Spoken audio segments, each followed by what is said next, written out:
Et dans ce Une studio... dernière saison de Casa de Papel. Bon, on espère que ça va pas me décevoir comme Game of Thrones. Mais si c'est le cas, c'est qu'aujourd'hui, quand même, je ne serai pas dessus parce que j'ai l'un des meilleurs groupes Ah, mais oui. de la Guinée. Et c'est pourquoi je demanderai à Carifa pour dire leur nom. Il faut aller avec respect, il faut aller avec style parce qu'ils ont supporté le hip-hop guinéen pendant des années. Une fois, j'étais en train de faire des recherches. Je pars sur Move, la radio, et je pars sur le site. Je trouve un documentaire sur les gars. Et je vois les bros se défouler. Oh my god! Et ça date, je les connais, ils sont guinéens. Et actuellement, ils sont en version X Pro Max. Wow. Tu vois, à l'époque, ils étaient en façon techno, bizarre. T'as vu? Des applaudissements pour Deck Diffostruit qui sera à la maison avec nous, s'il vous plaît. Ablaï Moussamba est à la maison, ou si tu veux, je mets entre parenthèses scandale. Bonsoir. Bonsoir la famille. Vous allez comment? Bien, bien, écoute. Oh, calme. Est-ce que vous vous rappelez de ce documentaire? Bon, il y en a eu plusieurs. Réalisé par contre par Move. Est-ce que c'est pas le dernier qui est sorti? Parce qu'il a réalisé, ça faisait longtemps, mais c'est sorti. Move, Move, c'est quoi? C'était Trace, ça, non, Move, c'est une station radio totalement dédiée au rap. Oui. Mais ils l'ont tourné il y a longtemps parce que j'ai vu Mastagi dedans et vous faisiez partir Ok. Et c'est sorti récemment. Ça, c'était Phoniqué, ouais, c'est ça. Il a fait plusieurs. Il en a fait plusieurs. Il revenait souvent pour des freestyles. Est-ce que vous avez eu le temps de regarder? Ouais, je pense que oui. C'est de l'époque, c'est quasiment les seules vraies archives qui existent. Donc, vu qu'il y avait, les gens n'étaient pas très... Bon, vu qu'on avait les Bambeto Kuna. Je dis ça, je dis rien. Et puis, il n'y avait pas trop les smartphones qui avaient des photos, tu vois. Donc, du coup, les gens, ils se filmaient pas beaucoup. Pour te filmer, c'était un gros privilège. Est-ce que je remarque dans il n'y avait pas beaucoup d'archives, j'ai compris que c'était toujours le plus chaud, en fait. Il était tout le temps calme, tu vois, mais dans l'expression... En fait, quand tu as connu Doug Diffostruit, tu as connu le nom Scandale. Direct. Donc, ça veut tout dire. Donc, faut dire que même dans les clips, c'est toujours toi le plus timide et lui le plus chaud. On n'a jamais compris pourquoi. Peut-être que c'est l'occasion aujourd'hui qu'ils le disent. Ouais, parce que dans le documentaire, tu vois, il a parlé peu. Mais il avait tellement de trucs sur le cœur, la rage. On sentait la rage, on sentait déjà. Il y a une partie où tu disais déjà qu'on ne vous donnait pas la chance de vous exprimer à la radio, tout et tout. Vous avez plein de choses à dire. La censure. Exactement. Mais donc la meilleure manière de vous prononcer, de dire ce que vous voulez dire, de relater ce qui se passait dans les quartiers, c'était dans vos musiques. Aujourd'hui, quand vous regardez cette transition, nous avons Internet, nous avons Facebook, Instagram, TikTok, on a plein de Snapchat, plateformes qui nous permettent aujourd'hui de nous exprimer, de dire tout ce qui se passe. Est-ce que vous pensez vraiment que cette nouvelle génération a plus de chances de pouvoir porter haut la musique guinéenne que de pouvoir vous juger que vous n'avez rien laissé? Ouf, moi je pense définitivement, pour commencer tout de suite, quand tu dis ça comme ça, dès que tu parles de la nouvelle génération, c'est déjà qu'ils tiennent le discours, qu'ils s'engagent et qu'ils...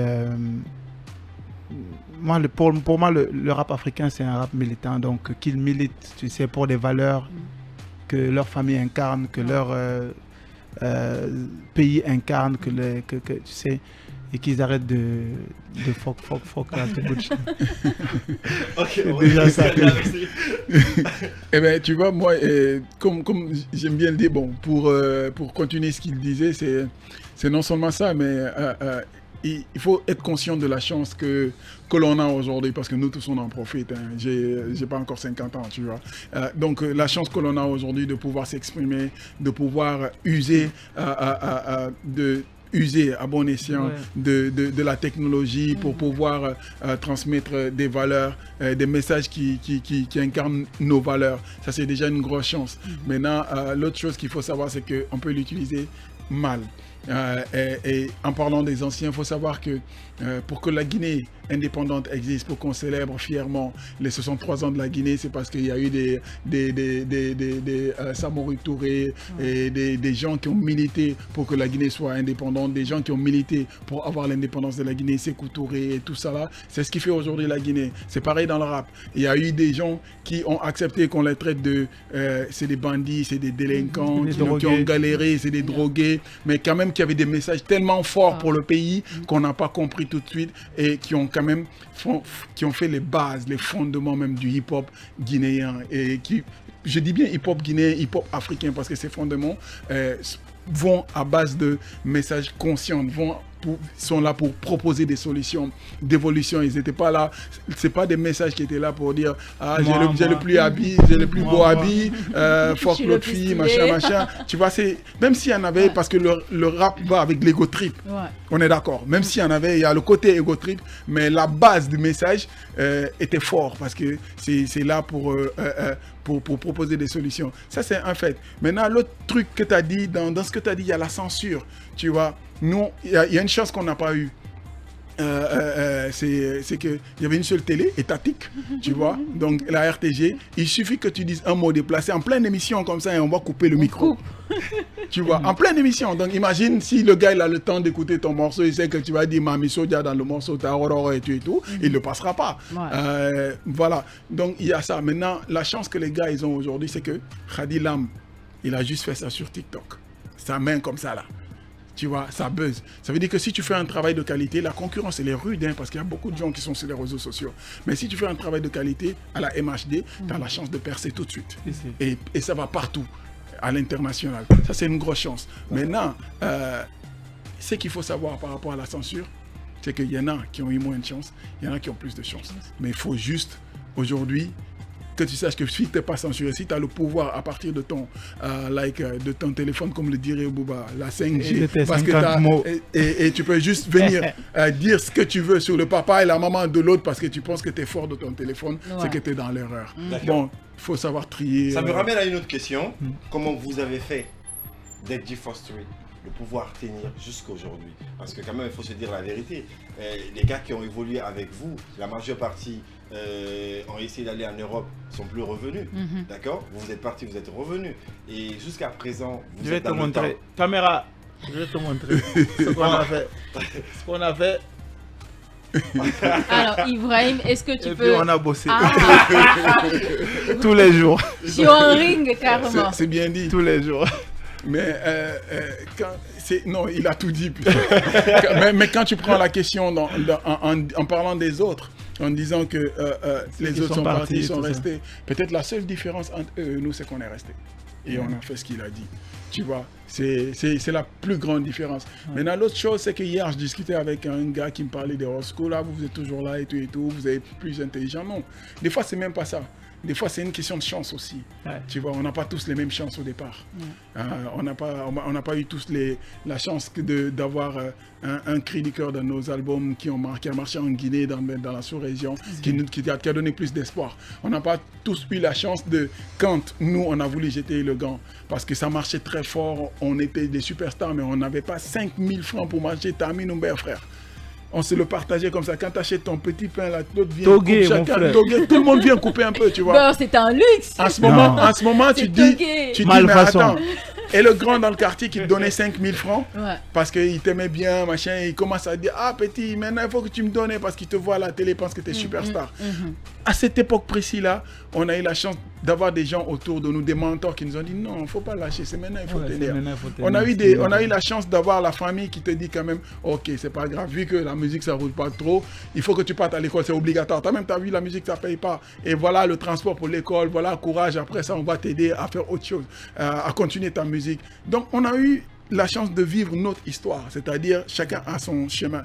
Dans notre chemin, on a traversé des moments et on a eu des choses qui ont fait qu'on a dit non, il faut qu'on tienne, il faut qu'on continue. D'autres n'ont pas eu la même chance, tu vois, par exemple. Moi, justement, parce que il y a une chose qui est vraie, que dans ce qu'il dit, c'est pour compléter.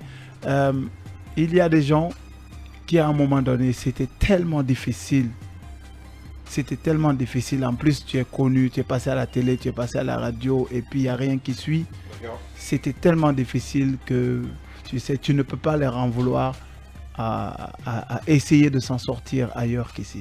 D'accord. Ça c'est une chose. Compliqué. Alors, même si le bon exemple, c'est de croire au pays et de rester et de travailler ici. Vous avez compris. Allez, croyez en vous. En tout cas, ne quittez pas. On y va juste après la pub. On revient parce que c'est important. La pub, c'est ce qui paye.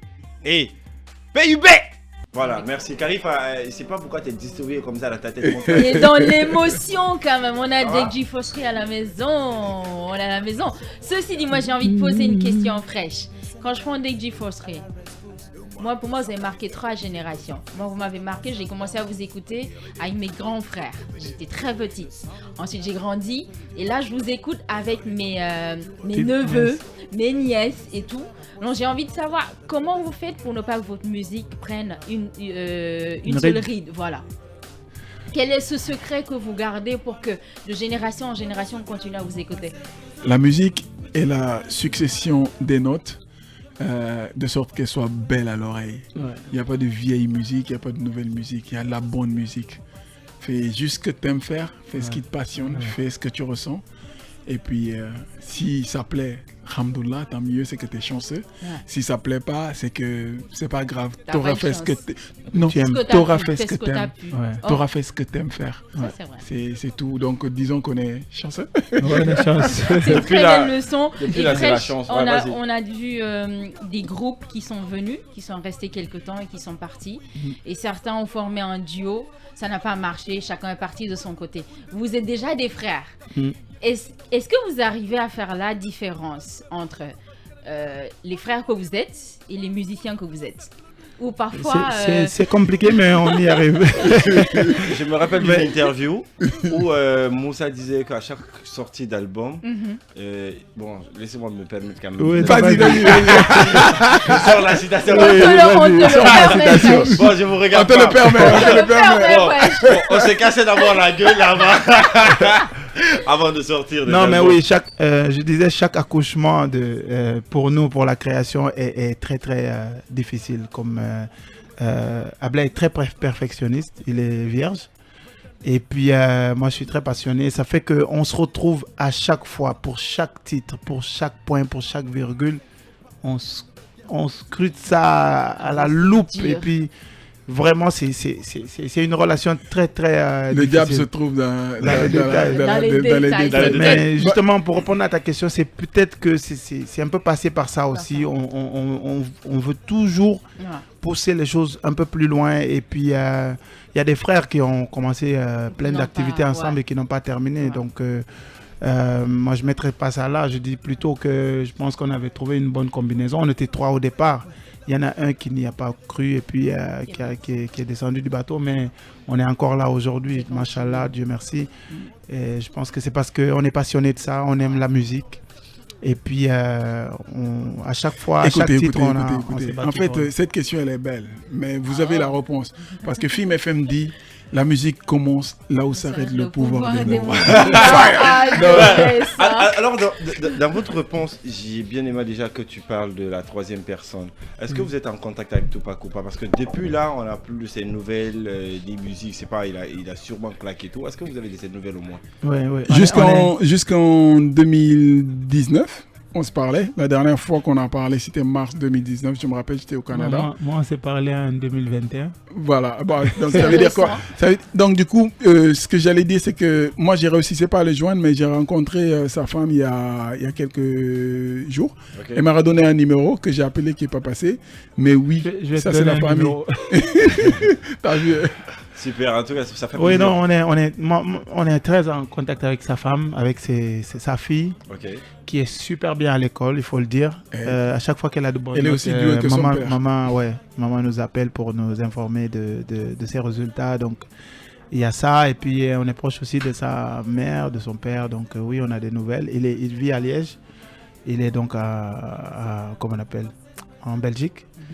Et puis, voilà. La vie continue. Il vit sa petite vie. Alors, avant de parler d'actualité, vous avez forcément suivi sur les ondes l'histoire Banlieusard et leur manager. Qu'est-ce que vous en pensez vite fait?